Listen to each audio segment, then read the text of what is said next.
Welcome back to the Crash Course Podcast. My name is CraigCrash Collins, joined as always by Brandon Scott, otherwise known as B. Scott. We got a lot to talk about, a wild weekend across the board. We start off with the IndyCar and NASCAR weekend at IMS, the doubleheader that B. Scott was at. We also are going to talk about the Colts' first preseason game, how things look for Jacob Eason as well as Sam Ehlinger. And then we're also going to go through a special edition of Hot or Cold, rapid fire style. We're going to talk about which teams we think are playoff caliber and which ones are not. So a lot to get to. But first, B. Scott, how was your weekend at the track, my guy? Oh, it was great. I'm so glad that the weather shifted for a few days and it wasn't bloody hot.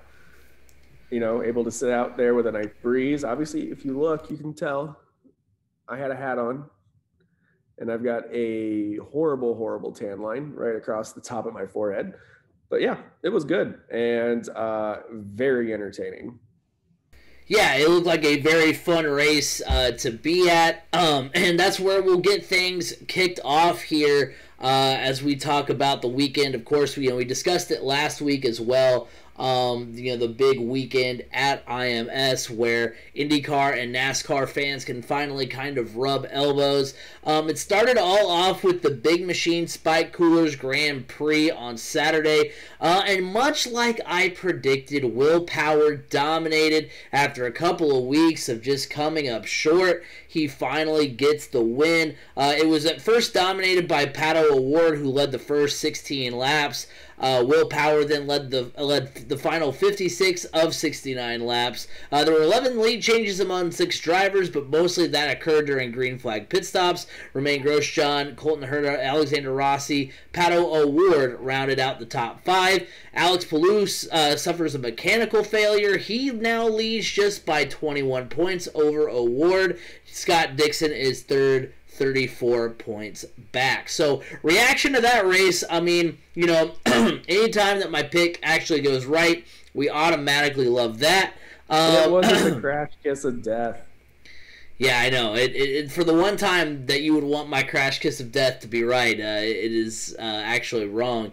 Big win by Will Power, finally getting on track this season. I didn't realize he hadn't won. I mean, I guess since the Harvest GP last year, but that's a long time to go back to his last win. There wasn't a ton of action, but it was a solid race. It was a good race to put on. It wasn't like anything super spectacular. Of course, obviously what happened then on Saturday afternoon and Sunday kind of overshadowed what happened in the GP on Saturday. But it was a fine race. It was a fun race to watch still. And with 4 races left, the championship is going down to the wire, which I think that kind of adds to it. If you're a NASCAR fan that was walking around the pagoda or walking around the stands on Saturday and you're like, hey, what's going on? Hey, you know what? Alex Palou's out with mechanical failure. There's 4 races left. Things are about to get interesting. Oh, exactly. I mean, yeah, it wasn't a super entertaining race. The IndyCar one wasn't. But it was still good. We saw there was still a lot of action. Will Power won. We did almost have another run-in with his golf cart yet again, which, long story short, Will Power and I are rivals, and he just doesn't know it, but we are. And it was a good race. It was very entertaining. It was really fun hearing NASCAR fans talk about what, their first time seeing an IndyCar. We did see for the first time issues with what would become a common theme throughout the weekend. We saw issues with the turn 6 curb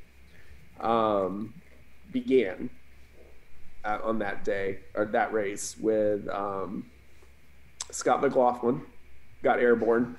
I believe it was another person that got airborne as well. I think it was just Scott. But yeah, we were, from our viewpoint, we could see the turn 6 curb, and yeah, there was even the bottoms of Indy cars were getting damaged on that. So, and they don't usually go over that curb because they're more agile, so they're able to whip around them a little bit more. But that was becoming a common theme early on Saturday. But I mean, that whole day on Saturday was awesome because you got there and starting right at 8:45. IndyCar had a warm-up session, and then you went right into Xfinity qualifying, and then you went right into the practice one for the Cup cars, and you went right into the IndyCar race, and then you went right into the Xfinity race. I mean, it was just a day of nonstop action, which was awesome. Yeah, it really was. It was a lot of fun, to watch, and glad we finally got into some racing here. And then of course, you mentioned the Xfinity race. Austin Cindric wins that one. He led 29 of 62 laps, and again, like you said, a lot of the problems with turns 5 and 6 and those little S's. And I mean, has this been an issue before this year? It was not an issue at all last year, even with Xfinity, and it wasn't even an issue really this year with Xfinity. Maybe a little bit, but nobody's ever heard of this being an issue until Sunday. Truly, right. I mean, really, I think there was an issue. The only other issue on Saturday during Xfinity is somebody hit the turtle that was out there, and they ended up removing the turtle because I was like, okay, yeah, that's not too good to have there. With these cars, so they removed that. Okay, problem solved. But little did we know that was just the beginning. So let's go ahead and get into it. The Verizon 200 at the Brickyard. Stage 1, Tyler Reddick passes Michael McDowell in the final laps to win Stage 1. Tyler Reddick also takes Stage 2. The big news from that stage, or the main news, was that Brad Keselowski crashes in turn number 11. But then let's get into the final stage. There's a crash off of that turn 6 curbing. It comes up. 11 cars are involved. William Byron, Kyle Busch, Joey Logano, Ryan Preece, Tyler Reddick, Chris Buescher, Christopher Bell, Daniel Suarez, James Davison, Kevin Harvick, and Justin Haley all involved. The red flag comes out for 20 minutes. Then we go into the first overtime. Michael McDowell gets airborne in turn 6. It's a 6-car crash. Michael McDowell, Austin Dillon, Kevin Harvick, Martin Truex, Tyler Reddick, and Corey LaJoie, a lot of the guys that were involved in that first incident, get caught up in the second incident.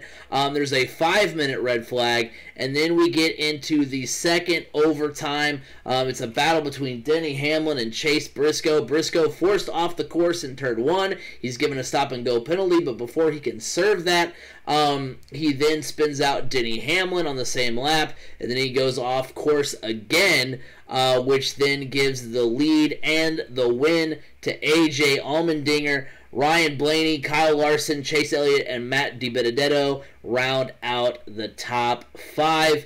And you know what? I look back on this race, and the racing was exciting.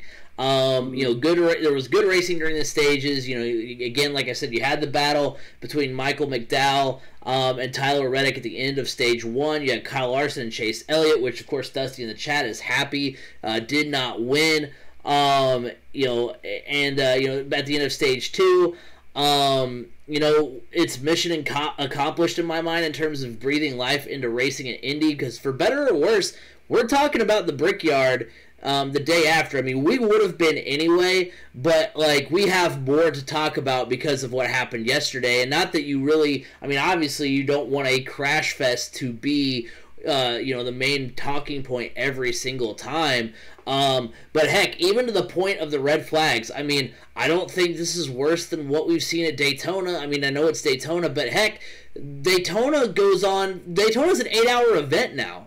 Every single year, I feel like it starts at 3 and doesn't end until midnight. So, why are we up in arms? Or even the next day. So, I don't understand, why people are, up in arms about how the race went this weekend. So, and I don't think people are up in arms about the time length. of the race. No. I'm just saying as far as having a lot of red flags and being a farce. Well, like I'll get into that here in a little bit. Yeah, I was gonna say I don't think that this is any different than the Daytona 500 in terms of I know obviously there's a lot of red flags and times and stuff like that, and the timing isn't really an issue, but just the fact that I've seen the Daytona 500 be a complete crap show as well, and I don't see anybody being like, well, you know what, what can we do to fix this? It's the same thing every year. So I mean, because I have seen people on Twitter. I know it's Twitter, but some people, heck, Nick Yeoman tweeted afterwards and said that okay, do we go back to the oval next year? And so I don't think it's anything to go that far overboard with. I mean, I do blame the issues with turn 5 and 6 on the driver's unfamiliarity with the course. I mean, there's still no practice and still no qualifying. There was.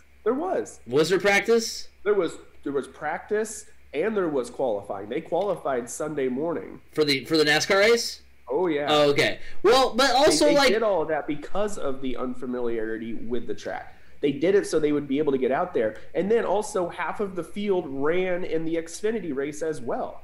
Right. But regardless, I mean, the issues with turns 5 and 6 weren't an issue every single lap. It's only when, shocker, into the race, everybody's trying to get position, and when everybody was clumped together, and then also... Early on, I think it was when Michael McDowell got spun out and he hit that curb, it broke his splitter, and the splitter jammed up underneath the curb and started to lift it up. So at that point on, we definitely saw it when William Byron hit the curb, it made his car go airborne more than it normally would and just ripped the bottom of the car hard. And he said his tires didn't touch the ground again until he made it into the grass, which is true if you watch the replays. It was because of some damage to the curb from early on, which they were trying to fix, but at the same time, it's like you're wanting to get things done and you want to get the problem fixed. But if you have an extremely long red flag of trying to get out there and, pave it over or whatever, then it's a whole other issue that arises. So, I mean, it's one of those things you can't account for. You don't know what's going to happen. Well, guess what? Now if we go, you guys are on the road course still next year, don't drive over that curb. Actually drive around it, It's there for a reason. It's not meant to be driven on. And I don't know. The one that really got under my skin was Denny Hamlin. His excuse or his crying on Twitter about it. And all we're going to get is, we'll try better next time. That's the same story every year. Okay. But he's like, we tore up millions of dollars of cars today.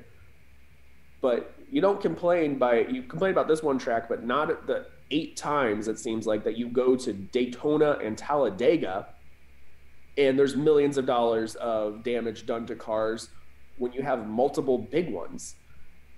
And that's what they call the big wrecks. You're always waiting for the big one to happen. Yeah.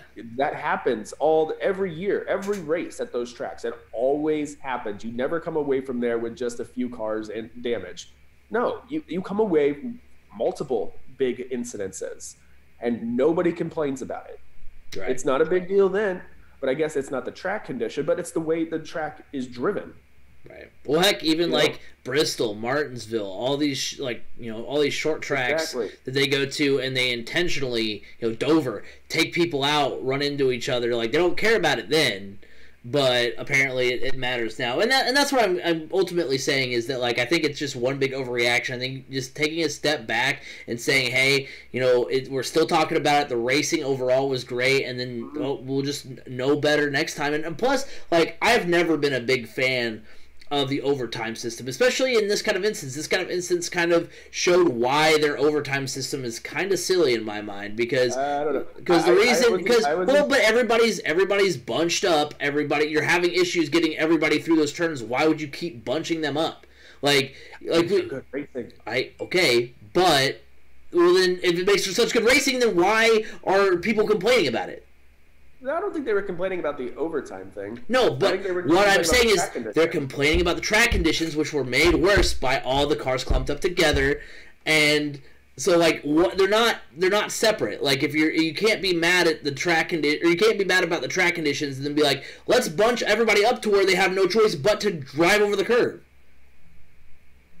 Yeah, I mean, I don't know. I will say I was very glad that they kept going to OT because I needed 2 drivers to finish in the top 3, and I missed it out by one spot. Darn you, Chase Elliott and Kyle Larson! Come on, what happened? I mean, hey, you know guys what? are normally 1-2 for these right road courses. Yeah, I know. I was bummed too. That was both of our picks collectively to win the race, and when you're looking at like the stage 1 and 2 winners with Tyler Reddick and Michael McDowell battling it out and everything, just know those guys were on a totally separate pit schedule than the leaders the entire race were, and hey, yeah, they pitted earlier, so. Hey, they got lucky there, but just kind of they weren't really contending for the win by any stretch of the imagination, and then obviously they both got wrecked. So, but you know what? It was so good to actually see legitimate racing though for the Brickyard. You know, I mean, other than the restarts on the oval for like maybe a half a lap, that was the only passing opportunities you had. I mean, I guess the only time you ever had cautions come out in the actual brick on the oval was when Denny Hamlin would wreck. That's probably why he's just mad. But going back to that whole situation, if there is a track out there that's going to fix the problem and make it right for next year, it is the Indianapolis Motor Speedway. You have Roger Penske at the helm now, and then heck, when the curb got really damaged after that big wreck, Doug Bowles himself, the president of the Indianapolis Motor Speedway, was out there with the repair crews cleaning things up so they could get it done quicker, so it wouldn't have to have a super long red flag. It was either out there, maybe he was out there for the last one, the shorter red flag, but there were some beers consumed, so timing is a little iffy. But just I mean, it was so cool to be able to look. I mean, how often do you see the president of the Speedway out there cleaning up damage so they can get back to racing quicker? Right. You don't see that at Daytona. You don't see that at Talladega. You don't see that anywhere. But at the Indianapolis Motor Speedway, of course, at how many of these other tracks is the president of the Speedway like a household name or somebody that you can physically recognize? Like, I mean, I don't know. Maybe it might be like if you're down in Daytona, everybody knows that enjoys racing knows who the president is of Daytona, or same thing at Talladega. I don't know, but if somebody's around those areas and you know who the president is, let us know, please. Yeah. We'd like to know, just for comparison's sake.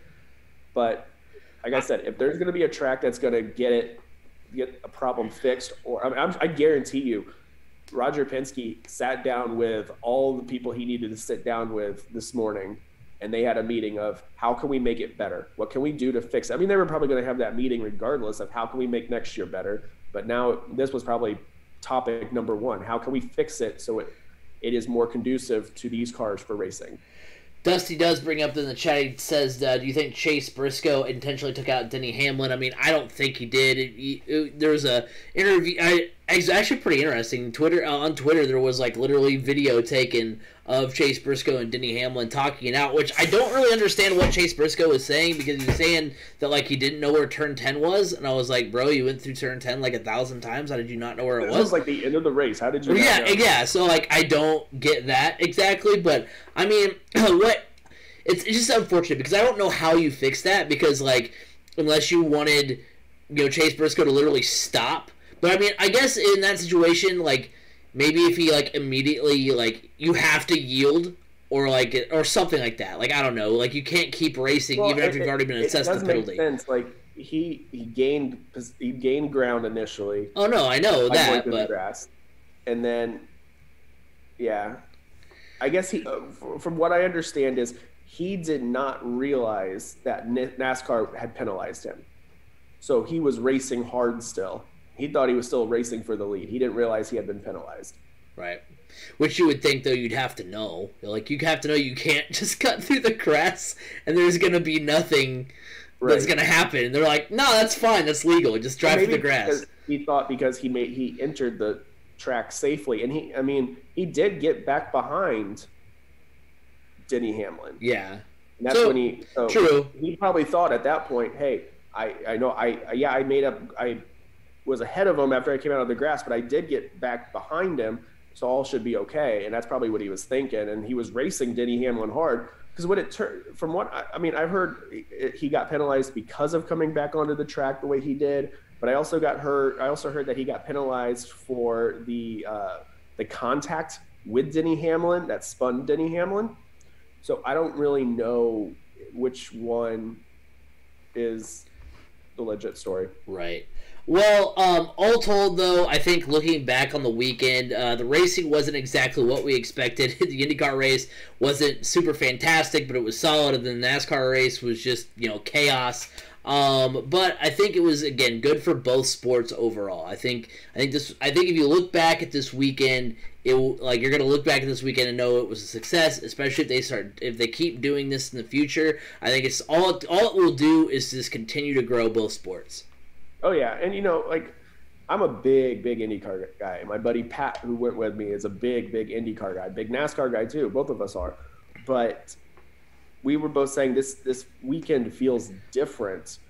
Like typically when we go to IMS, it's an IndyCar race. It's big weekend on the road course. Even last year when they had the IndyCar doubleheader and then the endurance race, it felt like you were there for an IndyCar weekend. And the endurance race was something added on.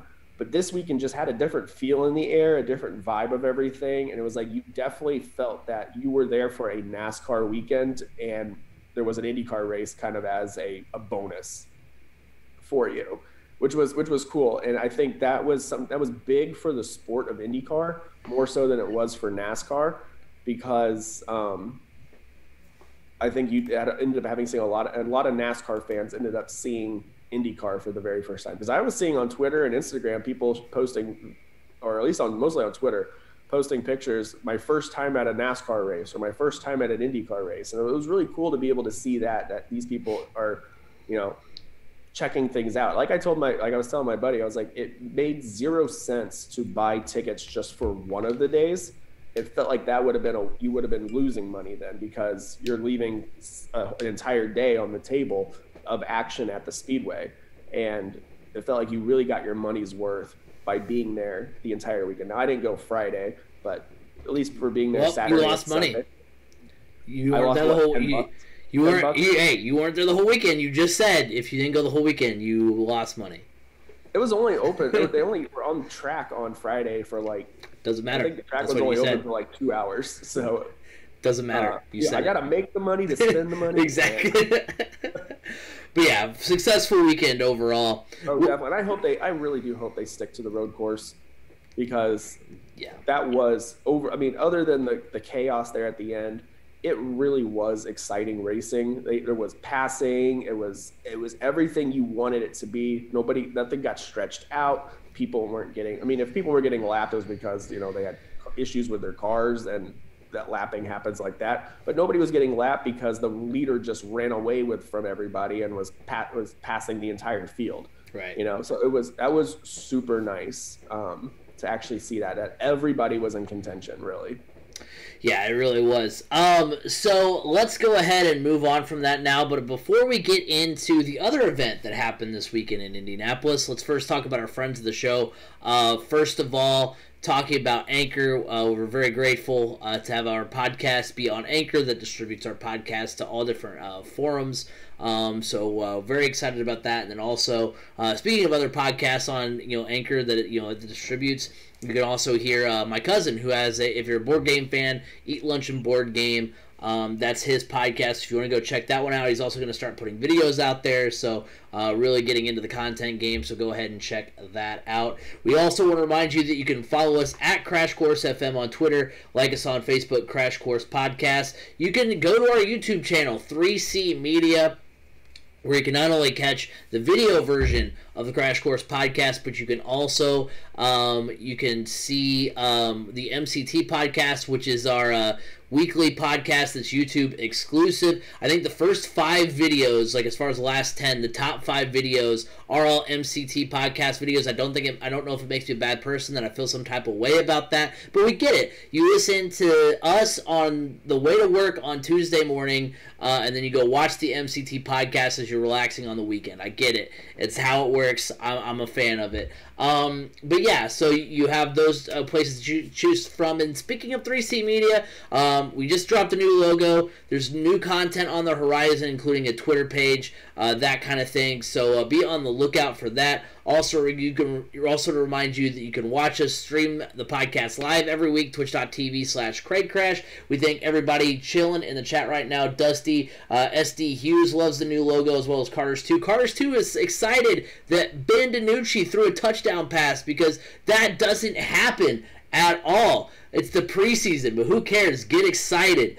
So yeah, you'll come take part in the chat. We love talking to you guys, and of course you can listen every week on Apple Podcasts, Google Podcasts, Spotify, wherever podcasts can be heard. You can hear the Crash Course podcast. And speaking of good old preseason football, we're going to talk about the Indianapolis Colts. Is that what we're calling it? Yeah, Carson Wentz. First of all, in true Crash Course fashion, we talk about, how much time will Carson Wentz miss? How will the Colts be able to get through it? And then there's a report literally like 2 days later that's like he and Quentin Nelson are could possibly be ready for week 1, although as expected the Colts brass will not rush back Carson Wentz, but that's an optimistic sign.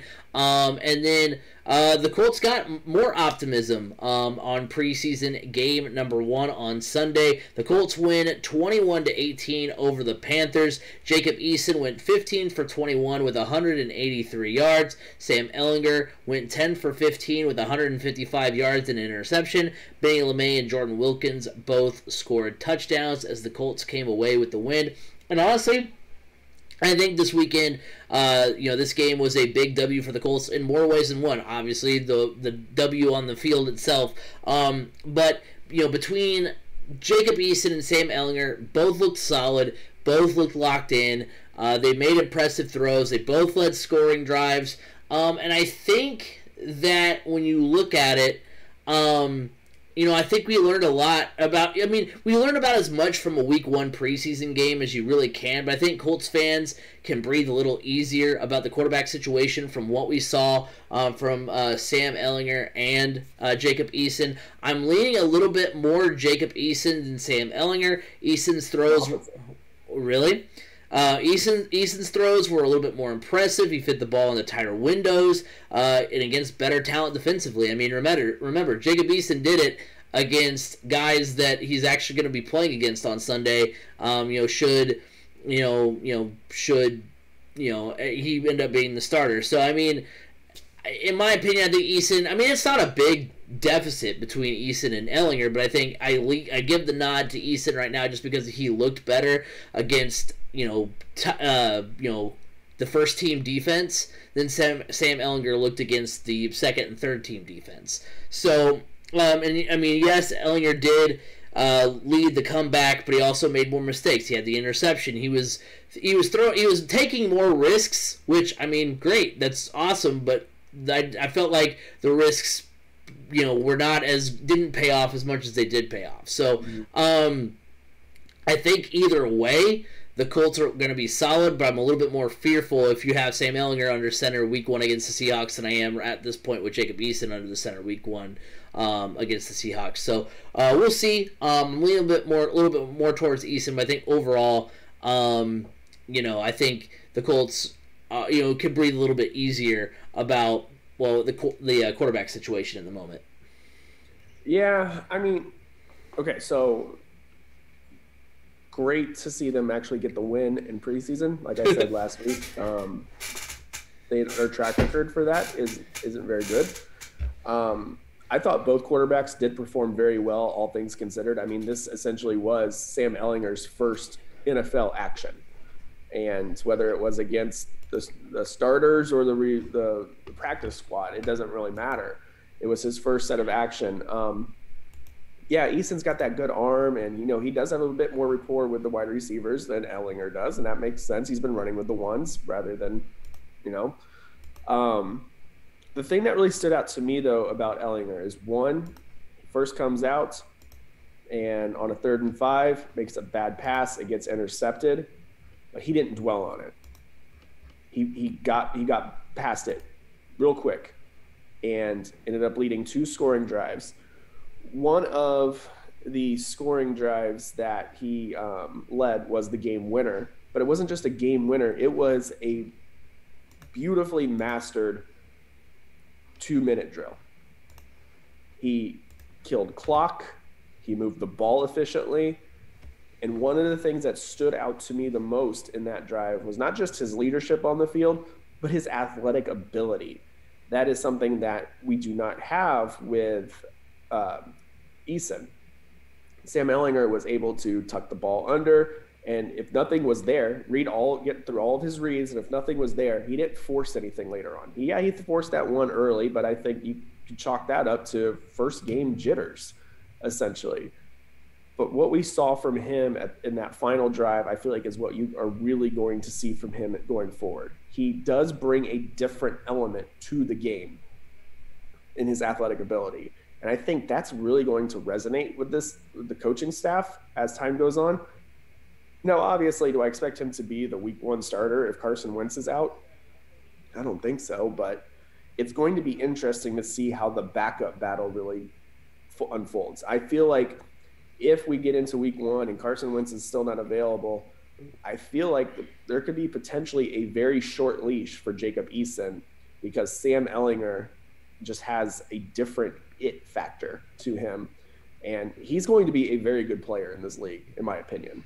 I would love it if he was the quarterback of the future, to be honest. After, if we decide not to keep Wentz later on, I think that would be awesome. I think having him as your quarterback, is he going to be a Peyton Manning type?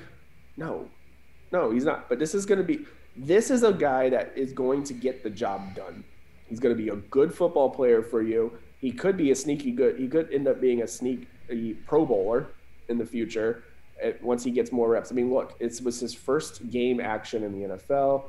I think he did phenomenally well, all things considered. And I cannot wait to see his growth over the next few weeks in the preseason as well. I think we're only going to get more and more amazed with what he's capable of doing, and may go even, do we really want Carson Wentz? Maybe not. I'm just saying that's a possibility. Sam Ehlinger has that it factor, it feels like. Whereas Eason, when I look at Eason, I just feel like there's so many red flags still. This is a guy that had transferred so many times. Well, twice. He's transferred once, but I know he transferred from Georgia, because I forgot he was on Georgia, and I saw some highlights. I was like, oh, that's Jacob Eason. This guy was projected for most of his career to be a top 10 pick, and never lived up to that hype. So I have worry there that any expectations on him may be too much. Whereas Sam Ehlinger is a guy that came in from day 1 in Austin and was a starter. That is unheard of. But who else would have started in front of Sam Ehlinger, though? Because Texas hasn't had a good quarterback since, and even Ehlinger wasn't super impressive in college. As far as getting the job done victory wise, you talk about a guy who has the it factor. He couldn't even, I don't know. This was a guy bring it to Texas. He willed that team to victory over Oklahoma a couple times without anybody else playing well around him. Okay, Oklahoma almost got beat by Liberty this year. Let's not forget. I know, but at the same time, we also have to remember. He's playing with much more talent around him. Oh yeah, I don't know. For sure. He is a leader on the field. You just kind of see it in him. No matter, even if they got down, he never got down on himself. He was always on the sidelines, working with his guys, trying to get them fired back up to get back out there and keep playing hard. Sometimes it's just shitty luck. Yeah. With your team, and that happens. But the way he responded to all that is the it factor I see, because you're going to get in those situations where, you know, your team may be having a bad day, but you are, as the quarterback, you are the one that has to keep them motivated, keep them going, keep pushing, because you are the leader. You are the face of the franchise. That's the it factor I see from him. He didn't like, oh, my wide receivers aren't catching anything I throw to them and I'm putting it right on them. He didn't like pout or get mad or throw or transfer. Or transfer. He stuck around. This is a guy that, you know, people had him on watch lists for like the Heisman and the Davey O'Brien and all this stuff. And so much turmoil within Texas and the coaching staffs. And I mean, this guy had an opportunity. He could have gone somewhere and been the guy elsewhere and probably made the playoff. But he stuck it out with Texas. You know, you don't see that. And that's the type of stuff I know. If I'm a GM and I'm looking for a quarterback, that's the stuff I'm looking for. Similar to when Tim Tebow was playing. Was Tim Tebow a great quarterback? Yes. No. I think greatest so. quarterback of all time. But he had the it factor. You know, he knew how to lead his team. He knew how to win games when he needed to. He knew but he wasn't the next Peyton Manning, and everybody was like, oh, he throws funny. Right. Well, we do have a couple questions from the chat. Well, first of all, Carter's wants to remind you that the Browns did go 4-0 in the preseason and went 0-16. So, I mean, it is preseason. Also, and the Colts did go 0-4 in the preseason and almost went undefeated a couple times. He asked, do you think the Colts defense will be as dominant as they usually are? I think they will be. They did lose a lot. I think they're going to take a slight step back just because of what they lost over the offseason. But they come back with, I think, Kwity Paye is going to be good. I think that I think DeForest Buckner, he's going to be back and be solid. So I think they're still going to be a good defense. I just don't know if they'll necessarily be like as sensational as they were last year, but they're definitely still going to be a good defense that can get the job done. And then he also commented on the biggest question mark on the defense is the secondary. Yeah. Also, since they've been getting beat in training camp. And then he also said that the receiver depth looked pretty good, which it really did. I think we're solid at wide receiver. I think we're looking at a potential star in the making in that Michael Strong. Yeah. Oh, yeah, for sure.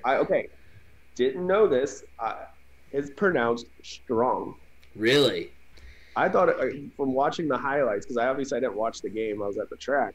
But watching the highlights, and every time he made catches, it was Michael Strong. I thought it was Strachan. Yeah, I swear that's what the NFL little card on NFL.com said how to pronounce it, because I made sure, because I was like, how do you? Because of course my dumb Midwest brain was like Strachan. Is that his name? Yeah. Apparently it's Strong. Strachan. Strong. Yeah. So, but yeah. I think it was Ray Fisher that's on the calls for the preseason. The voice of IU Athletic, and I mean he's a legend. So if he's going to pronounce it that way, I'm pretty sure that's the way it's supposed to be pronounced. I don't think he's screwing that one up. Right. Brandon, did you say something good about IU? Yeah. Wait a minute. Not about them, about their broadcaster. Okay. Right. I think ultimately we're both saying the same thing in the sense that we think that the Colts are okay. They have a quarterback in the building that can lead this team in the future. Mm-hmm. I just think that what Eason was able to do, because honestly, both Eason and Ehlinger fall into the category that I have, that I evaluate quarterbacks on, which, obviously I'm an NFL GM, so I know. Mm-hmm. But I mean, look at the penthouse view you've got back exactly. There. I mean, you don't get this view overnight. But no, I mean, you technically do, because you just go to Google Images and you put it behind you. But no, but I think ultimately what we're saying is that we feel confident in both of them. That they get the job done. Like I said, they fall into the category of of quarterbacks who didn't really do much in college, because that's what I always look at. Like, what were their numbers in college? Who did they have to play? And what did they do? Like, did they have any 10-win seasons, 9-win seasons? Did they have anything like that? And there was a couple good seasons by Texas when Ehlinger he got him to the Sugar Bowl that one year against Georgia. So, like, Ehlinger had more success than Eason in college, but neither of them, like, had their team, like, in contention to go to the playoff. And of course, Carter's points out in the chat as well. He, says that if the defense stays good, all either of them really has to do is be a game manager, which I agree with. I'll tell you what, though, the biggest worry I have about this team is left tackle. Yeah. I mean, Julian Davenport gave up 2 really big hits early on Jacob Eason, and it got no better from there. So what's the timeline looking like for Eric Fisher now? Do we need to look somewhere else? If you're Chris Ballard, are you picking up the phone and calling Anthony Costanzo and saying, are you sure you don't want to play? For like 5 games and then 5 games, then you can retire again? But yeah, that's a little concerning because you brought in 3 left tackles this year, at least, right? Tevy, Davenport, yeah, Fisher. I thought there was another one, but yeah, that's concerning because that's a key spot, especially if you have a quarterback like Carson Wentz he can get injured easily. If he takes a big hit, I mean, we're looking at another Andrew Luck type situation. But I mean, I'm not going to go that far because the offensive line as a whole is still better than what Andrew Luck had. Oh yeah. And also you got to realize that part of maybe this past weekend, the lack of good play from the line, left tackle, has a little bit to do with the fact Quentin Nelson was out, Ryan Kelly was out. So they know that side is a little bit weaker at this point, so why not push it? Whereas, I'm going to hold off full judgment, but it is a little bit. It is one of those things that you want to keep your eye on to see how that plays out the rest of this preseason and going into week 1. Yeah, and ultimately at the end of the day, it's preseason week 1. I think we learned some good things. Like, I think the main thing to take out of week 1 of the preseason for the Colts especially is just like, hey, there's no alarm bells going off, like major alarm bells. Like, we got through the first week, no major injuries, no like really. We did learn that like a third string running back, when he pumps his fist after a really good where he literally carries the entire defense. He carried the entire defense. He got up and was super excited, and all that 15 yards he just got. You can't flex, because we learned, if Nick Castellanos taught us anything in Major League Baseball this year, if you guys don't remember it, he literally gets hit by a pitch, comes around, scores on a double, and it was a play at the plate. Yadier Molina knocks him down, and he gets up and flexes. No, it was the pitcher. It was the pitcher who hit him. Was at the plate, and he flexed over him. Got suspended for 2 games. Then Benny LeMay has this amazing run, flexes on the guys because you literally just carried the entire defense. This is what you do in the locker room. You prepare for this moment, and there's actually now you can't be excited about that. But I think if you flex to your teammates, you're okay. Yeah, you just can't stand over the guy and flex. You can't flex in the general direction of another player. So don't do that. From the other team. Yeah, exactly. So we did learn some big things there. All right, so let's go ahead and move on to the final segment of the show. It's going to be our hot or cold segment, where B. Scott and I will go through each NFL team rapid fire style, saying hot for a team we believe will make the playoffs or could make the playoffs. So basically the rule is, if we think there's a chance this team will make the playoff, which obviously I know season hasn't started, literally any team can make it, but just what we realistically think a team could make it, that we'll say hot, we'll say cold if we think they'll miss the postseason. The parameters I want to set up before we get into this is that I think this is how I'm going off of it. The AFC, to me, has a lot of good teams, so I think it will be harder to make the playoffs than it will be in the NFC. The NFC, you have the top couple of teams, but even the Saints this year, I think, are going to take a little bit of a step backwards. So you have the top teams, and then from then on out, it's just kind of could be anybody. So it's a little bit more up in the air in the NFC. And then, do I have to pick an NFC East team? I mean, you can. Is one of them just going to get in by default, or can we just say, no, you weren't good enough. None of you were good enough. Sit down, shut up, and get better. Right. So admittedly, I should have done this before we went live today, B. Scott, but I thought it would be a little bit quicker, a little bit more conducive, instead of just going back and forth saying, like, cold, cold, cold, cold, hot, hot. We could just be like, I'll go through, like, a stretch of teams, and then we'll kind of come to a stopping point and be like, are we all agreed on these? And then that way it's a little bit quicker than going back and forth 32 times. So that's what we're going to do. So let's go ahead and kick it off. I went backwards. I went 32 through team number 1. So we'll start at the bottom. So this should be pretty quick. Jaguars, cold. Jets, cold. Falcons, Texans, Bengals, Eagles, Panthers, all colds for me. I don't think any of those teams will be in the playoffs. The Broncos, they're cold for me, but no pun intended, they're a dark horse. The AFC is super stacked, though, and they're the team in the AFC West that I have the least confidence in, and then the Lions are cold as well. So do we have any disagreements there? Nope. I have got them cold as well. The only one I may have as a dark horse is the Panthers, because Christian McCaffrey. True.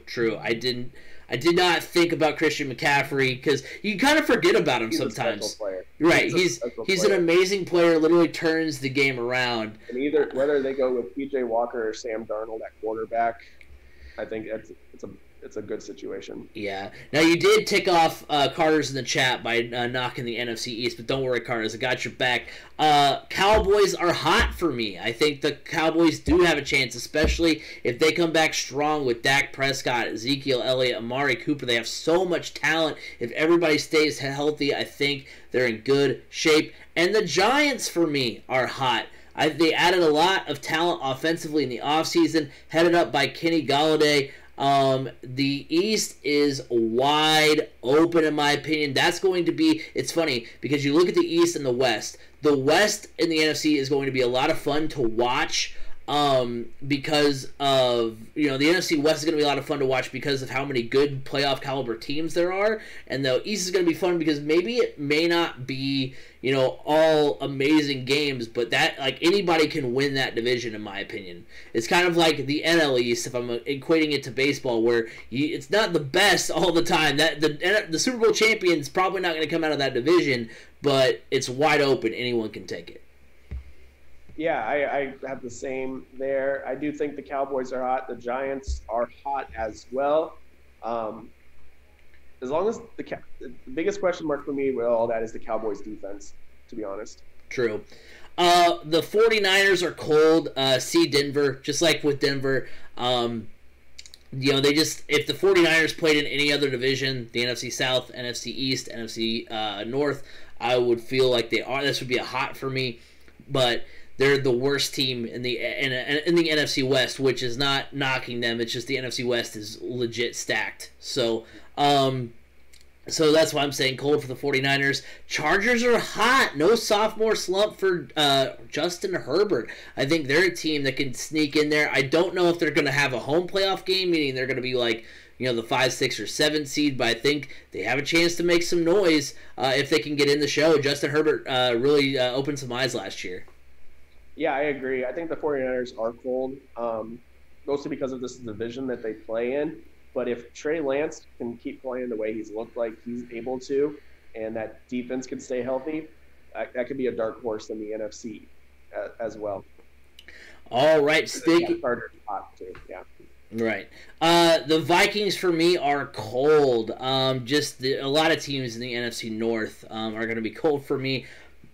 The Patriots, unfortunately for us, are back.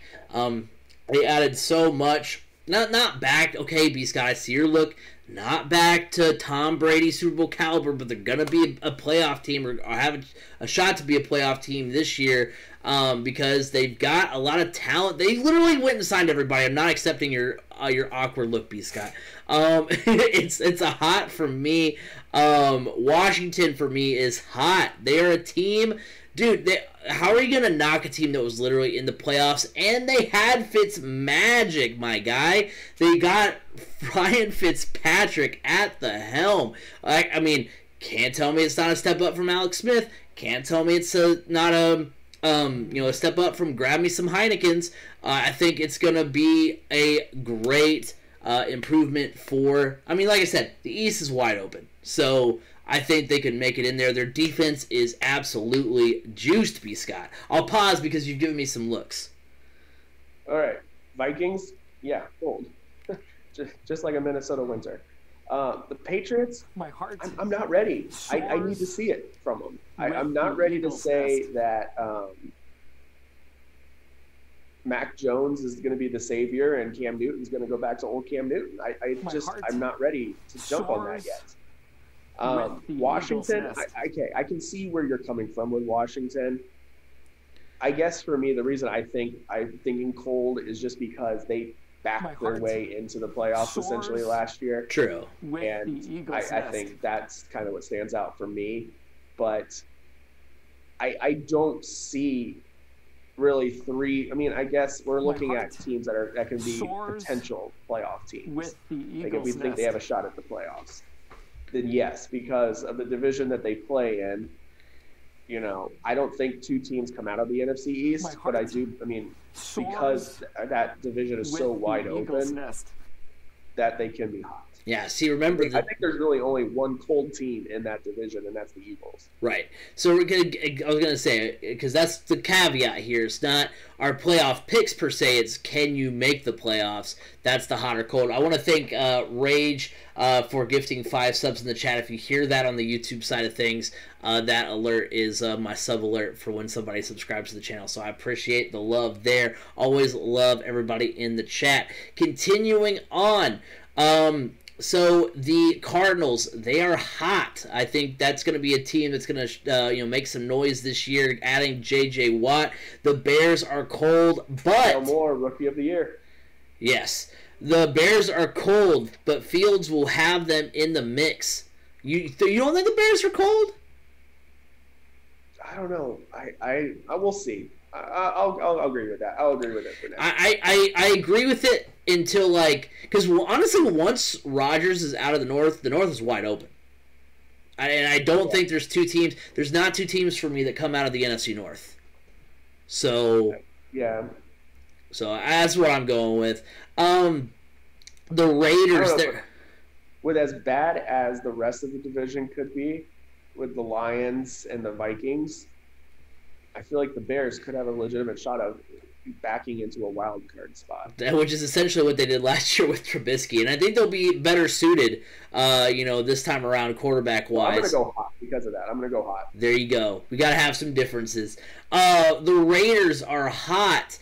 They were right on the doorstep last year with Derek Carr, the Las Vegas Raiders. The Rams, they're hot. They made it last year, and they improved. They have Matthew Stafford. The Dolphins, for me, are hot as well. Tua, he's the guy now. No Fitzmagic to come bail you out. I think he makes some strides. We'll see what happens. The Baltimore Ravens, come on. Lamar Jackson, they are muy caliente.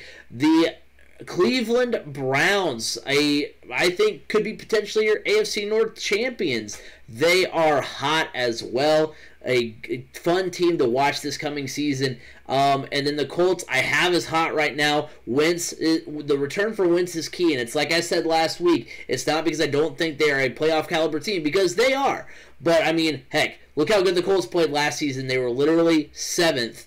Made the playoffs by the hair on their chinny chin. So, it's something where, the AFC is so stacked that, if they get off to a rough start because Carson Wentz isn't there, that's when you start to worry. So, that's the only caveat on the Colts. They're hot for now. We'll see how long Wentz is out.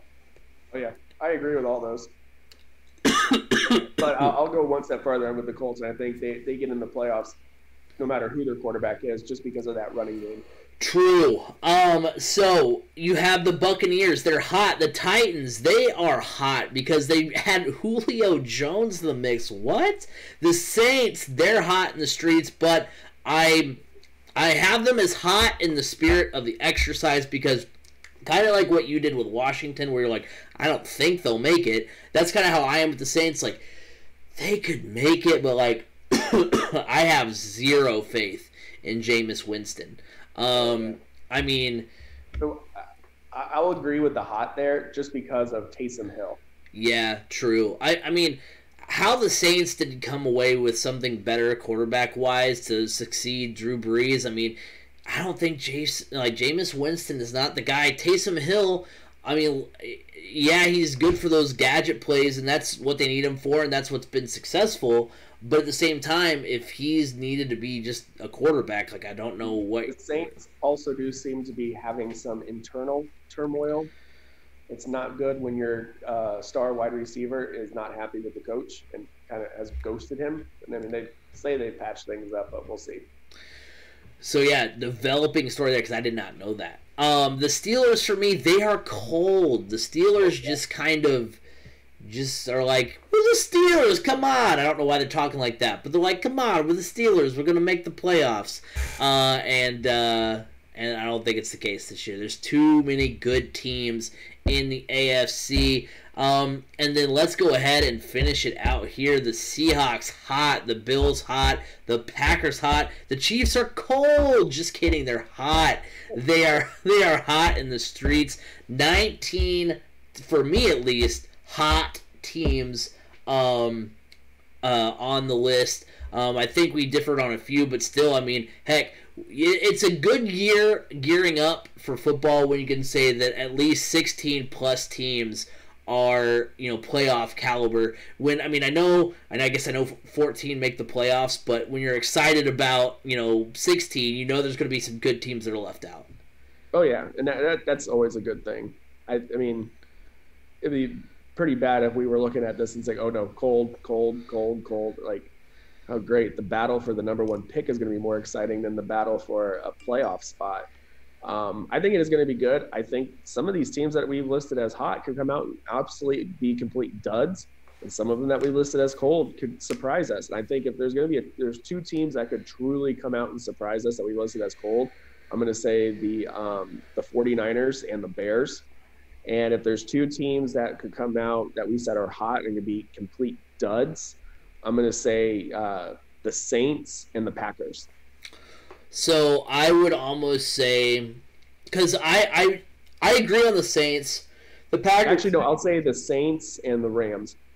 The Rams. Because I don't think the Packers will be complete duds as long as Aaron Rodgers is their quarterback. Right. They got a legitimate shot. The Rams, it's still a question mark because that run game's not that solid. We don't know what Matthew Stafford's really going to be like on a good team. Right. So there's question marks there. So those are my picks that could potentially be duds and the ones that could be surprises.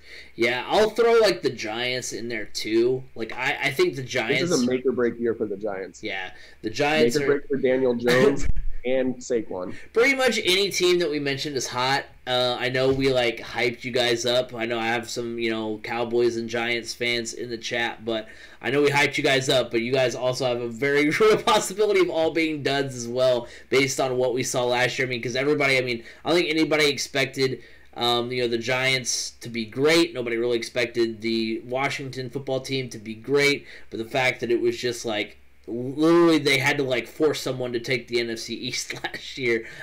So that could be something that goes into it too. But yeah, in the spirit of the exercise, just teams that we can realistically see making the playoffs. I think there's some good ones on there. But yeah, definitely going to be interesting once we have to shoehorn these teams into the playoffs and make our predictions here in a couple weeks. There we go.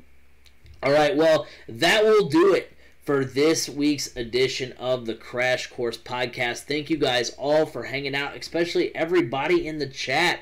You guys are awesome. Remember that you can follow us on Twitter at Crash Course FM. You can like us on Facebook, Crash Course Podcast.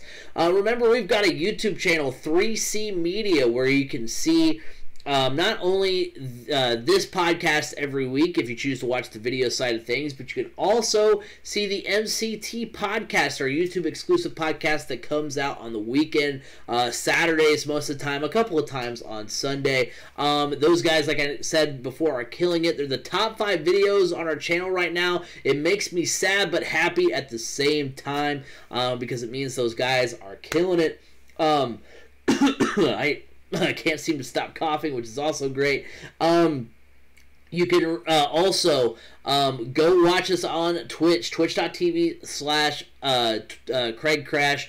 We stream the podcast live every week. We want to interact with you guys. Dusty, Carter's, Rage with the gifted subs, SD commenting on the logos, just everybody here vibing in chat. We enjoy having you all here. So thank you guys all for tuning in and participating in the podcast, because that's what we want to do, is interact with you guys. And then remember, you can listen everywhere on Apple Podcasts, Google Podcasts, Spotify, wherever podcasts can be heard. You can hear the Crash Course podcast. Remember, 3C Media about to get a few more content pages, so be on the lookout for that. B. Scott, where can they find you? You can find me at Brandon_Scott87 on Twitter. Say it again when I can't wait to get our TikTok up and running. Say it again when I'm not coughing through it. Oh, Brandon_Scott87 on Twitter. Rage asked if B. Scott has a Twitch. He does not have a Twitch, but he does have an OnlyFans, so be on the lookout for that.